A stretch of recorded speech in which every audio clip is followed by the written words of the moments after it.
Nearly 80% of Americans now view fast food, ready, as a luxury. Going to fast food restaurant is now a luxury. All of it's coming down. It's an affordability crisis. You're in deep doo-doo.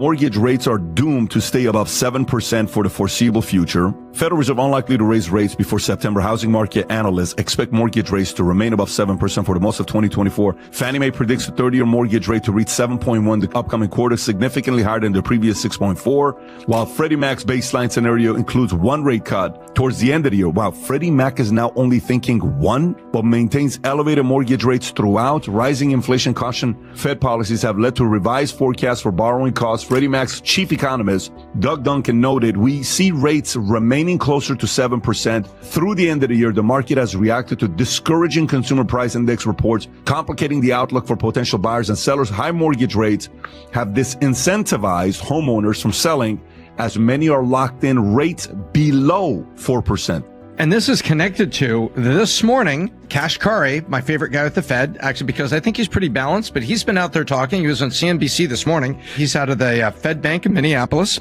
And he basically points out and says, listen, we need to see a lot more positive inflation data before we cut rates this summer. So what does that mean for you and me? What that means for you and me, here's what it means, America. It means that between now and the end of the year, 7 to 6.75%, meaning at the end of the year, 6.6, 6.75. That's what it's going to be about the end of the year. And at the end of next year, looking at like 6. So when they say 7% for the foreseeable future, it's probably 7% through third quarter and maybe get a little cut. And then it's not going to be dramatic, Pat. It's going to be like 6.75. That's where it's going. And so if you're going to buy a house and then you're thinking you're going to refi 6 months later, no, you'll probably refi 2 years later. So that's what I think people should look at when you're making your personal plan. If you can afford that house and you can afford the payment and you can afford 6.75, that's what you're going to have toward the end of this year. And it's probably going to be 2 years before you get cuts to a point where you can make a refi that 2 years. 2 years. Yeah.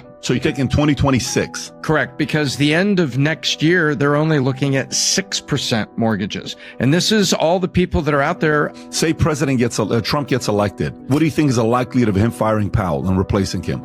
Powell's been such a lightning rod. Remember, he's elected to a term. So would Trump invoke authority and then get him not elected to his next term? I think Trump's going to look for a new Fed leader. Yes. So coming into Trump's midterm election, he would have an opportunity to change the Fed chair. So he's staying till 2026. Okay. So when you look at this, then you going back and you saying the fact that it's probably going to stay around the 6s, even in 2025, seems very reasonable. So if you got a 6.75 or a 7 this year, 24, 2 years from now, probably a 5.5, 5 3/4, and you can refi it. 5.5. You're not thinking we're seeing 4s in a while. No. Mm-hmm. Okay, I agree. I don't maybe think a 5 for really good credit, and you buy half a point. That kind of a deal. For sure, but 4.5, that's not coming anytime soon. Those are the days of what we had in the past. Yeah, I agree with you. But now watch this. Here's the crazy part: housing prices hits another record high as affordability crisis deepens. So rates are remaining high; they're not dropping. But affordability crisis deepens because prices are not going down. Housing prices hits a new record with the median U.S. households hits $387,600, a 4% increase from the previous year, according to Redfin, despite a slight dip in mortgage rate, 7.02. Monthly mortgage payment remains as high as $28.54. That's the average mortgage payment. Elevated mortgage rates and high home prices have been keeping some buyers on the sideline this spring. You think that they've been sitting on the sidelines? The affordability crisis is driven by years of underbuilding, a rise in mortgage rates, and expensive construction materials. This has created a golden handcuff effect where homeowners with low mortgage rates from the pandemic rate, reluctant to sell, further limiting supply. Move-up buyers feel stuck because they're ready for their next house, but it just doesn't make financial sense to sell with the current interest rates. He's right. Like with anything, it depends on who you are in the situation. Because the story here right below that, the baby boomers are approaching peak burden of the economy. So here's what I would tell you. If you're a young person looking to buy a house, it's not your turn, buddy. What's the reason? Supply and demand. The story right here basically said housing prices hit another record high as affordability crisis deepens. Listen, when you're going to buy something, you have to ask yourself, is it cheap or is it expensive?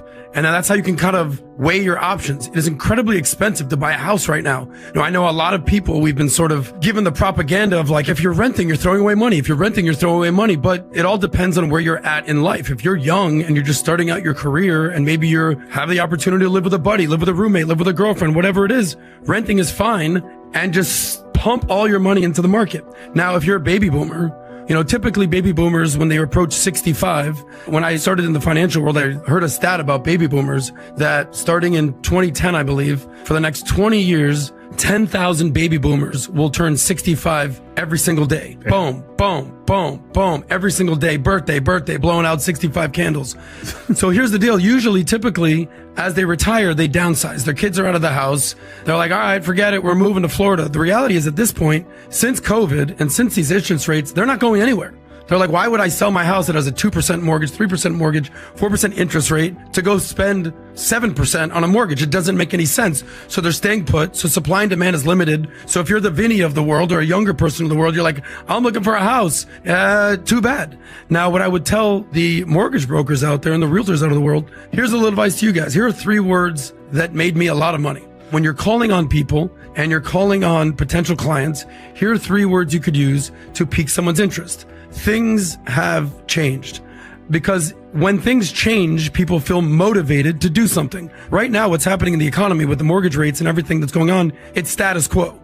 So if you're out there being like, how can I make some money? How can I basically deliver a different message to the consumer, to my client? Let them know that things have changed, whatever it is. And even if it's that they have to refinance in a few years, that's something that can change. But for me, like the average person, Tom, is listening, home ownership, dream, investment. Should I get into one? Should I not get into one? The slow play, history of rate of return in real estate.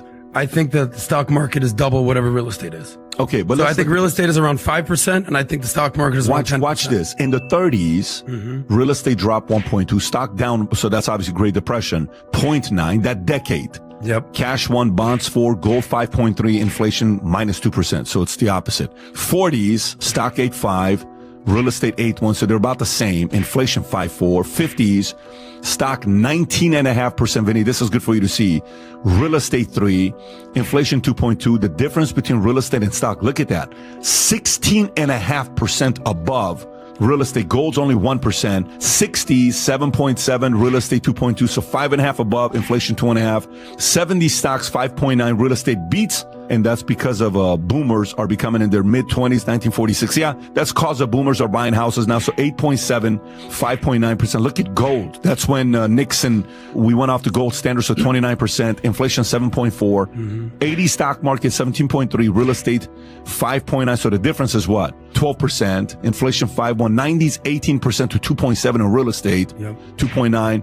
2000 stock drops. Okay, this is the 2008 debacle. So -1. Real estate 4%, and then inflation 2.6. 2010 13.4 to 3.8. 2020s 11.9 to 10.2, which is about the same. But if you look at this is what I want you to think about. Real estate's only had a -1% decade once. Okay.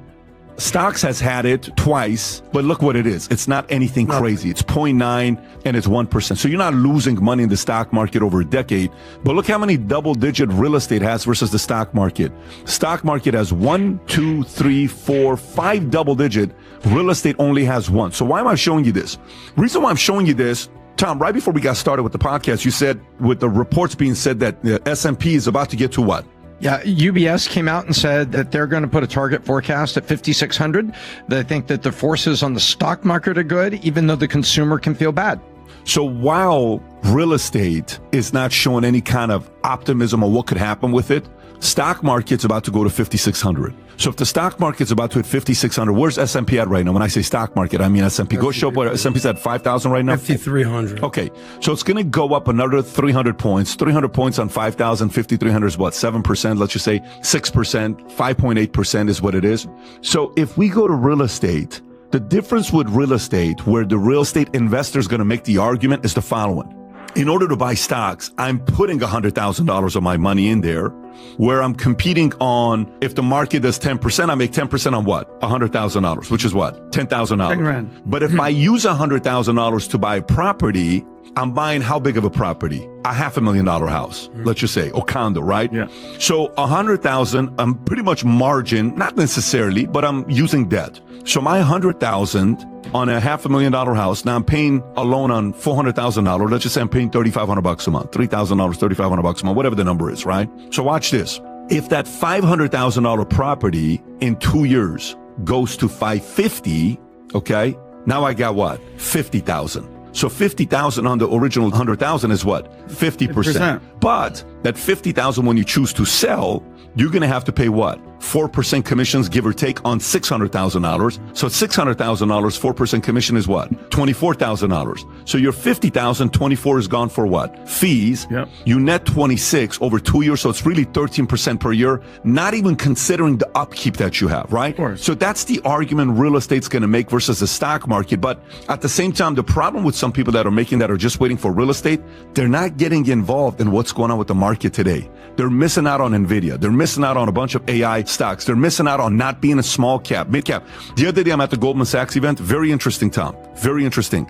The family, everybody that has sold a bit, was 60 families there. Minimum net worth to be in that room was $1 billion. Okay. And the high was $30 billion. Incredible things to learn. One of the guys gets up there and says the craziest thing. They said, who's your, how do you feel about the future of the stock market? He says, oh, I fully believe the market's going to do very well. He says, based on whose analysis? He says, because the number one analyst in my life for the last 45 years is my grandmother. He says, excuse me? He says, yeah, my grandmother. Why? My grandmother's 99 years old, and she still tells her stockbroker and her financial advisor, I only want to buy growth stocks. Wow. Think about She's in that. her 90s. Did you understand, Tom, what happened right there?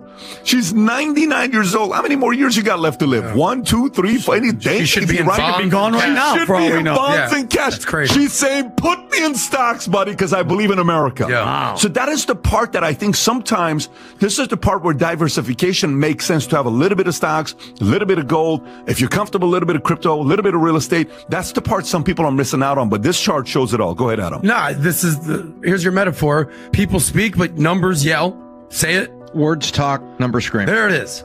Look, what I see here is that it takes a literal worldwide pandemic for real estate to actually compete with the stock market. How could you say such a thing? Just look at the numbers. They've had one time during the pandemic that they've been above double digits, real estate. Stock market 1, 2, 3, 4, almost 5 times since 1930s. The average stock market return is what? 10% year over year. Sometimes it's closer to 20%. Yeah. But that doesn't mean that real estate is bad. It's just not the rate of return that you can get from the stock market. Now, why do people invest in real estate? Number one, it's tangible. It's easy to understand. It's a lifestyle choice. You've got kids, you got school districts, you've got neighborhoods, you got safety. It's something that you can touch and hold and your family can be there, feel safe. It's like a big warm hug around your family. I get that. But if you're just looking for sheer numbers and sheer return, it's not even close. The last thing here is 50% of the people, 2/3 of Americans buy houses, 1/3 rent. Only 50% invest in the stock market, 50% don't. What's the difference here? I would argue that it's just way harder to understand the stock market. It's bulls, it's bears, it's bells, it's red, it's green, it's up, it's down. It's which way is it? It's like the S&Ps, the Dows, the Nasdaq. People just don't understand. But people understand real estate. Money talks, bullshit walks. It's clear stock market is better than real estate.